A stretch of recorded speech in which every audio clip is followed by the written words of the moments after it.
अस्सलामुअलैकुम। Amreen stitching course के साथ मैं हूं मिसेस अकील। आज मेरी दूसरी क्लास है, तो नए देखने वाले मुझे सब्सक्राइब करें, लाइक करें और शेयर करें। देखिए, मैंने चार्ट पेपर पर ये जो नाप है वो बना के रखा हुआ है, तो प्लीज़ आप लोग भी जो सीख रही हैं बच्चियाँ, वो लोग भी नाप लिख लें, क्योंकि जब आप लिख लेंगी नाप तो आपको आसानी से होगी कटिंग करने में और ग्राफ बनाने में। तो देखें, ये मैंने नाप लिख लिया है। जो कल मैंने ग्राफ सिखाया था अपनी फर्स्ट क्लास में, वही ग्राफ मैंने इसमें उतार के लेकर आई हूँ। तो प्लीज़ आप लोग भी पेंसिल कॉपी से इसको लिख लें या स्क्रीनशॉट लेके अपने पास रख लें। जो नाप मैंने कर लिया था शर्ट का, उसी नाप की तरह मैं बंद फ्रॉक का आपको नाप बताऊंगी। नाप वही है, सेम नाप होगा, लेकिन इस पे मैं आपको बंद एयरलाइन बताऊंगी। मैंने मेजरमेंट इसलिए चेंज नहीं किया, नाप इसलिए चेंज नहीं किया, छोटा बड़ा साइज इसलिए नहीं लेकर आई ताकि आपको ग्राफ बनाने में आसानी हो। बार बार ग्राफ की प्रैक्टिस होगी तो इंशाल्लाह ताला आपको सब नाप पर ग्राफ बनाना आ जाएगा। सबसे पहले देख, शोल्डर का नाप लेना है, तो वो मैंने रखे हैं 6, 12 रखे थे, उसका हाफ था 6 इंच, तो उसमें मैंने निशान लगा दिया है। ठीक है, अब मैंने ऊपर के हिस्से पे भी 6 पे निशान लगाया था, तो नीचे के हिस्से पे भी मुझे 6 पर ही निशान लगाना है। तो ये बिल्कुल ये निशान इस तरफ से भी 6 इंच का है और लंबाई में भी 6 इंच का आएगा। इस निशान को इस निशान के साथ मैं मिला लिया। अब मैं चेस्ट का निशान बताऊंगी। चेस्ट हमारे आ रहे थे 15 इंच, तो 7.5 इंच आधा था, तो इस पर यहाँ पे मैंने एक डॉट लगा लेना है। ठीक है, अब स्केल की मदद से इस निशान को पूरा ड्रॉ कर लेना है, यहाँ से एंड तक। इस डॉट को बिल्कुल सीधा यहाँ से लेके जाना है और ये हमें यूँ बिल्कुल यहाँ तक ड्रॉ कर लेना है। ठीक है, अब ये 2.5 इंच पे मुझे गले का निशान लगाना है, एक डॉट 2.5 इंच पे लगा देना है। ठीक है, ये बच्चे के गले का मार्जिन है। ठीक है, अब ये 2.5 इंच, यहाँ पे 2.5 इंच का निशान लगाया। अब यहाँ पे ना मैं आधे इंच का निशान लगाऊंगी ग्राफ बनाने के लिए। आधा इंच का इस तरीके से तिरछा जो हम काटते हैं, ये शोल्डर की तिरछी कटिंग होती है, इसको हम तिरछा करते हैं। अब ये जो निशान नज़र आ रहा है और ये निशान नज़र, इन दोनों को मैं आपस में तिरछा ड्रॉ कर लूँगी इस तरीके से। ठीक है, ये हमारा शोल्डर का हम आ गया है। ये हमारा चेस्ट का मेजरमेंट हमारे पास आ गया है। ठीक है, अब यहाँ से गोलाई का निशान लगाना है कि हमें गोलाई कितनी चाहिए। तो छोटी बच्ची का नाप आप तकरीबन इसको आधे इंच से थोड़ा सा ज़्यादा कर लें, 1 इंच से थोड़ा सा कम कर लें, या आधा इंच पे लगा लें आप, या 1 इंच पे मैं लगा देती हूँ। ठीक है, 1 इंच पे भी हमारी अच्छी गोलाई बैठ जाएगी। ठीक है, ये देखें, मैंने 1 इंच पे यूँ करके तिरछे निशान, बल्कि आप ड्रॉ करना चाहें तो यूँ करके आप निशान यूँ करके ड्रॉ कर लें। ठीक है, अब इस तरीके से निशान लगा लिया मैंने। अब मैं इस तरीके से इसको यहाँ से आर्म होल की गोलाई दूंगी।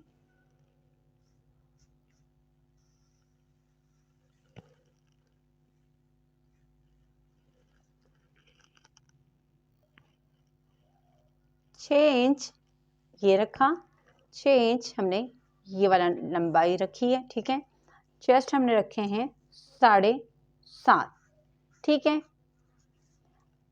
अब हम रखेंगे दरमियानी फासला कि हमारी कमर बच्चों की कितनी आएगी। तो दरमियानी फासला हमने रखना है 5.5।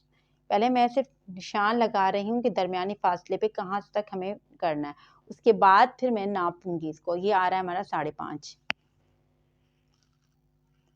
इस डॉट को बिल्कुल इस सीधा सामने इस तरीके से लाइन ड्रॉ कर लेनी है ताकि हमें पता लगे कि ये हमारी कमर का निशान है। अब हम नापेंगे कि हमने कितनी रखनी है अपनी कमर। 14 इंच थी, 14 का हाफ होता है 7 इंच, तो ये सेंटर यहाँ पे मैं इसको 7 इंच पे लगा दूँगी। ठीक है, मैं बंद फ्रॉक का नाप बता रही हूँ, तो इसलिए मैं हिप का नाप नहीं बता रही हूँ। हिप का नाप हम कमीज़ में लेते हैं। ठीक है, ये बंद फ्रॉक है, इस पर हमें हिप का नाप नहीं चाहिए होता है। अब इस डॉट को इस डॉट के साथ हमें मिला लेना है। ठीक है, ये दोनों हमने मिला लिए, ये चेस्ट को और ये कमर को। ठीक है, अब हम क्या करेंगे, इंची टेप की मदद से, ठीक है, हम इस तरीके से रखेंगे कि यहाँ पे सिलाई का मार्जिन रखना है, और जितना भी एयरलाइन होगी, ये तो मेरे पास कागज़ है और कम है, तो आपको जितना भी खुला फ्रॉक बंद एयरलाइन चाहिए तो आप उसको इतना भी रख सकते हैं, इतना भी रख सकते हैं, जितना आपके पास होगा। मेरे पास तो ये कम है, इसलिए मैंने इसको इतना ही रखा है। अब मैं इसको इसी लाइन से इस तरीके से निशान लगा दूँगी। मेरे पास स्केल नहीं है, और घर में हम लोग जब स्टिचिंग करते हैं तो अब हम एक्सपर्ट हो गए हमें। तो मैं ये देखिए मैंने मेजरमेंट बना लिया है। इंची टेप की मदद से मैंने इसको यहाँ से लेकर यहाँ तक निशान लगाया ताकि ये हमारा निशान आ सके। ये देखिए ये सिलाई का मार्जिन है, इस पर हमने कटिंग नहीं करनी, सिलाई करनी है। ये इस तरीके से हमारा बन एयरलाइन फ्रॉक बनता है बच्चों का। आज मैं इसको कटिंग का भी तरीका बताऊंगी। सबसे पहले आप तरीके से ये इसको ले जाएं और इसके ऊपर निशान के ऊपर इसको आप कटिंग कर लें।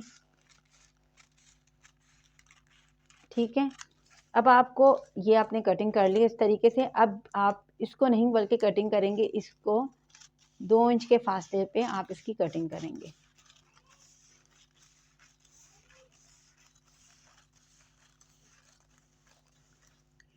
मैंने ज़्यादा नहीं काटा क्योंकि अक्सर हमें कपड़ा ज़्यादा रखना चाहिए, कभी कम ज़्यादा हो जाता है। अब ये तो तिरछा है, इसको भी मैं तिरछा करके इस तरीके से निकाल लूँगी। इसमें भी मैंने डीप कटिंग नहीं बताई है आपको। अब देखें इसका ये इस तरीके से ये लुक आ जाएगा। ठीक है, अब देख लें, ये देखें मैंने इसको जो कटिंग किया है इसका ये आपको मैं दिखा रही हूँ। इस तरीके से आपके पास ये कटिंग आ जाएगी। ठीक है, फर्स्ट क्लास में जो मैंने आपको बताया था ग्राफ बनाना, तो मैंने कटिंग नहीं किया था। ये मैंने उसी नाप पर एक रफ दुपट्टा लिया, उसको मैंने वही ग्राफ बनाया और दोबारा से इसकी पूरी कटिंग कर दी। ये देखें ये हिप का नाप है, हिप से थोड़ा फासला लिया मैंने और इस तरीके से काट दी। ये मैंने एक रफ दुपट्टा लिया। आप लोग भी घर में इसकी अच्छी से अच्छी प्रैक्टिस करें। ये देखें इसका फाइनल लुक देख लें जो मैंने घर में दुपट्टे पे रफ दुपट्टे पे बनाया है। तो ये इस तरीके से हो गई शर्ट का। यही मेजरमेंट लेके आप शर्ट भी बना सकते हैं। शर्ट में क्या होगा कि आपको हिप का नाप लेना है, ये जो हिप का नाप है वो आपको लेना है। ठीक है, उसमें निशान लगाना है। और जब आप फ्रॉक लेंगे बंद एयरलाइन जब मैंने ली तो उसमें बंद एयरलाइन में मैंने ये हिप का नाप, ये वाला जो नाप है वो नहीं लिया। ये देखें, ये देखें, अब इसमें हिप का नाप नहीं है। डायरेक्ट कमर से लेकर हमें जितना भी खुला रखना था उसको सीधा ड्रॉ करके उसको बस सिलाई कर लेंगे तो ये बंद एयरलाइन बन जाएगी। और जब मैंने वही नाप जब कमीज़ का बनाना है तो मुझे हिप का नाप चाहिए होगा और फिर से 1-1 इंच के फासले पे हम गैप रखेंगे सिलाई का और फिर हम इसको कटिंग कर लेंगे। अगर मुझे सेम इसी चीज़ के नाप का बच्चों के लिए फ़्रॉक बनानी है, अगर मेरे पास से ये देखें कपड़ा इस तरीके से है और मुझे फ़्रॉक बनानी है चुन्नटों वाली, तो उसमें भी ये देखें सेम मेथड यूज़ होगा 6, साढ़े 6, साढ़े 7। लेकिन क्या होगा कि ये जो हमने कमर का नाप जो मैंने लिया था ना, वो नाप जो हमारा है उसको हम यहाँ से नहीं थोड़ा सा पेटी से नीचे करना है, क्योंकि अक्सर हमारी पेटी थोड़ी सी कमर से थोड़ी सी नीचे हम रखते हैं और उसको फिर हम एंगल से इस तरीके से देते हैं। मैं आपको ये इसी पर ही करके दिखाती हूँ क्योंकि बार बार आप लोगों को शायद समझ ना आए। ये देखें अगर मैं इसको इस तरीके से कट कर देती हूँ, ये देखें थोड़ा सा बढ़ाकर, तो देखें ये जैसे थोड़ा सा बढ़ा लिया मैंने, ये अलग हो गया पीस। अब ये देखें, ये तो मैंने कमीज़ आपकी बताई थी एयरलाइन, ये चुन्नटों वाली फ्रॉक के लिए हमने थोड़ा सा लूज़ रखना है। जब भी हम फ्रॉक बनाएंगे इसी मेथड पे बनाएंगे, लेकिन क्या 7.5 यहाँ भी रखा है हमने, तो 7 यहाँ पे रख, आप यहाँ पे भी 7.5 ही इसको कर दें। बच्चों की जो होती है इसको यहाँ पे 7.5 इंच से ही कर लें आप। ठीक है, और इसको यूँ करके ड्रॉ कर लें। आप यहाँ पे निशान लगाएं थोड़ा सा लूज़ में, ठीक है यहाँ पर, और फिर इस निशान को इस तरीके से आप ड्रॉ कर लें। ये देखें, अब ये पेटी का हमारा इस तरीके से लुक आ जाता है। ठीक है, ये हमारी पेटी बन जाएगी। इसके साथ हम चुन्नटे भी लगा सकते हैं। इसको हमने इसके साथ ज्वाइन किया तो वो हमारी बंद एयरलाइन कमीज़ हो गई और वो मैंने आपको दिखाई कमीज़ का नाप। तो ये 3 चीज़ें मैंने आज आपको बताएं। अभी मैं आपको ज़्यादा नहीं बताऊंगी वरना आप परेशान हो जाएंगे कि भाई हमें समझ नहीं आ रहा। तो प्लीज़ यही वाले नाप को लेकर आप आगे तक चलें और घर पे भी इसकी खूब प्रैक्टिस करें। इस उम्मीद के साथ कि आपको मेरी वीडियो पसंद आई होगी और इंशाल्लाह ताला कमेंट्स बॉक्स में मुझे बताएं कि आपको मेरी वीडियो कैसी लगी है। तो नेक्स्ट आने वाली वीडियो इंशाल्लाह ताला इससे भी ताकि मैं अच्छी बना सकूं। तो इस दुआ के साथ कि अल्लाह ताला आपको खुश रखे, आबाद रखे। नेक्स्ट वीडियो में हाजिर होते हैं। अल्लाह हाफ़िज़।